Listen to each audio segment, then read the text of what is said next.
Hi everyone and welcome to another episode. We are here live with the queen of the tours of Truesdale, Rayni Williams. Thank you. Outside of Hi everyone. Stonewood. Rayni, I love this property. I love this property. Properties. We're going to see two properties, 510 Stonewood and 520, the contiguous lot, the end of a cul-de-sac, and Incredible. We're going to take you inside. So this is actually situated on a private street in a private cul-de-sac in Beverly Hills. Correct. Which is, I mean, how rare is that? It's really rare. That's why this is called the crown jewel of Beverly Hills, because it is the end of a cul-de-sac. It gives you the feeling of a promontory, which is when the land protrudes out. This is not a promontory, but again, it gives you that feeling because of the end of the cul-de-sac and then the way the lots are situated. So you've got almost 2 acres flat if you do what I'm going to tell you to do. And then that is all lined by trees and then a massive 280-degree view. Pay attention, people. Rayni is going to give us her development tips and how to scrape a property to maximize profit here at 510 Stonewood. Rayni, let's go inside. Let's go in. Come on. I love it. I love this old gate. I know. Incredible. So this is two opportunities here. You could remodel this house, which I'm sure a lot of people think of when they walk in. Right, exactly. I mean, look at this. It's immaculate. It's immaculate. The house is immaculate. It's livable. You could move right in. I'm going to give you the developer's eye and possibly why you wouldn't want to do that. Or a temporary thing that you can do is move right in or rent it, make it a business while you get your plans, permits, everything filed with the city, because to build you have to do that. And it's a moneymaker while you wait. And then you figure out how to really transform this into the $50–60 million property. Right now, this can be bought for $17 million or the two together for $34 million. I mean, I can see how you would remodel it, but to maximize the lot and the profit and the money, what would you recommend doing? Okay, so keep a look at this. We're looking at the pool. We're looking behind the gate. You become totally private. It makes sense when they were building this why they put the pool here. Absolutely. But we know more now. This is 2020. We know more. We would probably nowadays take this pool and put it out here. Let me show you why. You want to swim along the pool, along the view, right? So you put a 60, 70-foot lap pool along the view. You're swimming in what feels like this massive view with greenery. But check out these ceiling heights on our way out, 14 feet. You've got this space. You could remodel this. I'm being devil's advocate. I'm saying it's not a famous architect. It's special, but some of the rooms are in the wrong place. And if you're a novice and you've never done a remodel, they can be harder than a new build. So I'm just saying, from a builder's perspective, I would scrape it. I would make that pool a motor court. I would bring that pool out here after putting caissons in, caisson, caisson, caisson, caisson, along here. Expensive, but the best money you'll spend. I would drape a long lap pool over the view. And if you can see this, follow me out here. I want to show you something. That makes complete sense, Rayni, because when I walked in, I was like, oh, it's a remodel. Yeah, you're like, oh, the pool, and it's a remodel. But guess what? The primary bedroom is right back there, and it's facing that pool. Where should the primary be? The primary bedroom should be right here. Right here facing this. Oh, thank God. Because this is your money. This is what you want to look at. This is what's interesting. Yes. So imagine this land doubles because you've got this space. Follow me here. Check this out.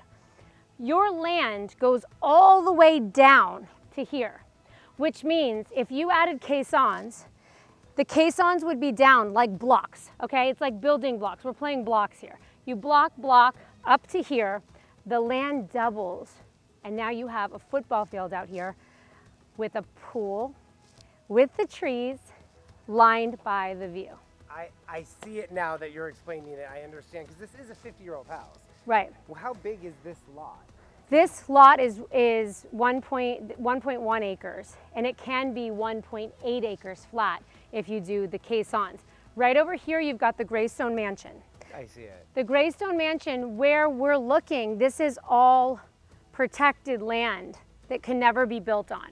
So you're totally private to the east, plus you've got the security of the Greystone mansion. You've got to the west, the other lot that I can also sell you when you put them together to make $100+ million acquisition, or you can do one by one. I secretly hope that the buyer puts them together and we keep it the crown jewel of Beverly Hills. Exactly. That's what you're pushing for. That's my goal. And I think that that is a very reasonable goal when you explain it that way, that you could redevelop this, scrape it, and make $100 million. Yeah. Or if it's for an end user, just knowing that you're sitting on something so special. It's really hard to get land plus a view in Beverly Hills. Is that the Osbourne's house? Yes, that pink house was the original Osbourne house when they shot their reality TV show, and then they sold it to Christina Aguilera. You're surrounded by such pedigree here. You've got Greystone Manor, you've got celebrity. This lot was owned by a Mrs. Schuyler in the 1920s. Yes, very that's right. coveted area. Totally. So take us inside and tell me a little bit more about the plans, because I think the way you framed this, it really is an investment opportunity. It is an investment opportunity. It's for somebody also that wants to be lower down. So the key to being lower down is most people, why do they travel up? Views. To get the view. Right. But you don't have to here, because that's Doheny Road. I can throw a football to it. And then right above that is Sunset. So boom, you're right here. If you keep going up, this is a little secret street, nobody knows about it. You hit Schuyler and then Carla Ridge. So you're sandwiched in between the most expensive neighborhood in the entire city, which is called Truesdale. Right. The gates of Truesdale are there, but this isn't Truesdale. So it's a standalone, and then it's this end of the cul-de-sac, which is so cool because you're kind of the king of what is like a promontory, but is not. It's so private. I love the treetops because it does give you that intimate feel where you still are connected to the city. Sometimes the views are so high up, you don't feel that connection to nature. I know, you feel like you're in the view, and it also feels a little bit Central Park, kind of like with that green belt, Very right? green. So you have to show me what the plan is. Okay, yeah, see this. Your plans? These were the owner's plans. The owner's a very astute developer, and he bought these for himself and has since decided to move to Malibu for change of life. He has a small child. So this is the end of the cul-de-sac, kind of where we were showing you. And then if we were standing here, we were standing right about here, we changed the entrance. So this would be the front door. This would be your drive-through that takes you to a subterranean parking garage for 10 cars. Maybe underneath there you have your gym, your theater, your wellness center, kind of the rooms that aren't used daily. Because you can go down. I was going to say, so you can build down Yeah, in sure. addition to out? You can go down, absolutely. And it's really good, expensive square footage. I mean, it puts the higher the square footage, the more dollars you get. So, and then over here is a garage where you put your everyday drivers, or you come guests, in. Yes. Okay. Your guests most likely would go in the motor court. They would probably come in here and park around where the pool is. It becomes a circular motor court. You park them in there. They pop into the front door, which is going to be back here, and then this becomes a whole compound. And this is your cul-de-sac, and this is all you. And so combining the two properties could be valued at over $100 million. Over $100 million. Or you could keep them separate. You could just do this property. Or you could just do one. Yeah. So if it was you, Rayni, that's what you would do. If I could buy, the dream would be to buy them both and to knock them both down and to build a massive one-level. I would hire Scott Mitchell. Nice. I love Scott Mitchell. He's really hard to get, but I think he would attach himself to a special project like this.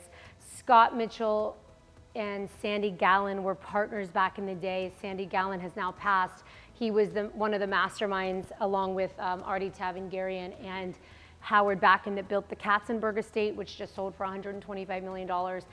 That was on 7 acres. Not all of it was flat. It was a very long driveway, but incredible. What I thought was the best property in Los Angeles. I think this is a very close second, if not maybe even better, because of the location being lower down and being that you can completely compound it for safety, security, have the view, have a massive one-level house, subterranean. If you want, you don't have to do. I'm finding some people are building 10,000 square feet homes and no subterranean. So it's really just a matter of You're so right. Like you could just have a smaller house on lots of land. And a big, either an L shape, like think A. Quincy Jones, one of my favorite mid-century architects. A. Quincy Jones was atrium-centric, view-centric, high ceilings and steel-case windows. He was so ahead of his time. Rayni, it's so interesting to hear your point of view, not only as an agent, but as a developer and as a designer, to see what you would do with this property. And because this is your backyard, this is your home. Yeah, and I think that some of the key points are you're sandwiched in between Truesdale by the Greystone mansion, location, location, location when you're investing, when you're building for yourself, proximity to your life, proximity to where you go. I mean, you're 5 minutes to Rodeo Drive. You're walkable to Sunset. Walkable to West Hollywood restaurants. You literally can walk to restaurants from here. I mean, I've yet to see someone in LA walk, but but you could. You could, and it is making a comeback. Walking is getting cool again. It's making a comeback. I love to walk, by the way. I love this bar, but you would take it out. Okay, so that's a really good point. If you were gonna scrape this whole thing, buy next door, scrape next door, but you're in love with this original fireplace and this original woodwork with the inlay, this is all original. If you're in love with these popcorn ceilings, you think they're gonna have a comeback, just kidding. These aren't gonna have a comeback. But if you wanna save this, okay, let's just say you wanna save this, you could. You could tear everything down and keep a fireplace. And what is so insanely astute that you would say that is if you do that, you can call it a remodel. If you keep some portion of the house. You're kidding. No. If you keep the foundation, you can call it a remodel. It gets you faster, easier plans and permits. However, I don't think in this case, I think you could keep this. I don't think you could keep this foundation. Even though it's a slab and you're on bedrock and this is like the best of the best that you could be on. That is such good advice. Yeah, so keep the fireplace if you want, or keep a moment that speaks to you when you're doing even a brand new build. You can always keep you know, a fireplace moment or something that really you think is the heart and soul of the house, and you want to build around that. I always, when Brandon and I are developing and designing, we always find a theme for each house, and we get to know the house. And a great way to get to know your house is before you tear it down, before you gut it, is to live in it, feel it. Where does the light come in? Where do you want to eat dinner? Where do you want to sleep? What speaks to you? And that is another point that I'm going to give you guys before we sign off, is that this house is really livable. The bathrooms and the kitchen have all been redone. So you can live in this house while you file for plans and permits, or you can rent this out for a big number. I mean big, like like you could probably rent this out for $55,000 to $65,000 a month. Short term, long term, you would have to reduce that price down because the longer the term, usually the less money. But for short windows, and you can even actually buy it with all of this furniture. So you acquire it like this, you file for your plans and permits, and you're renting it out, and now this is a moneymaker. So how long did you and Brandon live in your Truesdale home before waiting for this permit? Oh my gosh, with the original purple bathroom and the carpet, and I cried to move in because I was like, I can't live like this. It was original, untouched Jack Charney, but we lived there for an entire year. Brandon taught me, swallow my pride and think big investment. So we lived there, and it saved us a lot of money in renting, and it also allowed us to feel the house. And from there, we decided Jack Charney killed it. The footprint was great, but we just decided to expand it, and that's what I think somebody would do here. Well, I love that word "big investment" that you just used, because that is what 510 Stonewood is. Yep. It's an investment. You've outlined it for the audience exactly how you can scrape a property and develop it to maximize your profit. Yes. That's invaluable information. Thank you so much, Rayni. Oh, it was so fun. Professor I'm glad you got Rayni to see Williams. this. I should wear my glasses. Next time I'm going to wear glasses. Yes, and read us. Professor Rayni Williams here to teach us all about her real estate knowledge. I love your Thank titles. you so much. Thank you. Thank you for coming. Bye-bye. Thanks, all of you.